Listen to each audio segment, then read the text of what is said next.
একটি বুলেট বড়জোর একটি বগি এফোর ওপর করে দিতে পারে, কিন্তু একজন শহীদের এক ফোঁটা রক্ত নিমিষে লক্ষ কোটি জনতার মনে জ্বেলে দিতে পারে বিপ্লবের দাও দাও আগুন।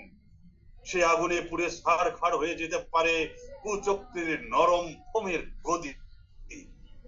চৈত্রের উত্তপ্ত অরণ্যে দেশালাইয়ের সামান্য এক শলাকা যেমন মুহূর্তে সৃষ্টি করতে পারে লেলিহান দাবানল, তেমনি মাত্র একজন শহীদের রক্ত বিক্ষুব্ধ জনতার উত্তোলিত হাতগুলোকে অবলীলায় বানিয়ে দিতে পারে টান টান মিসাইল।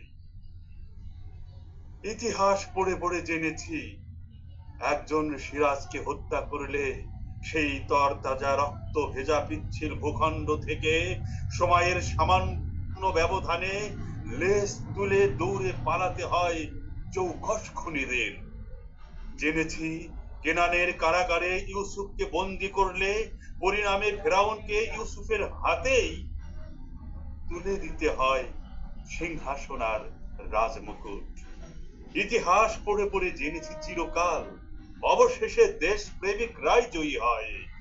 বুলেটে বেয়োনেট, গুম খুন হত্যা সন্ত্রাস কারাগার নির্যাতন সেই বিজয় পথের এক একটি ফলক মাত্র।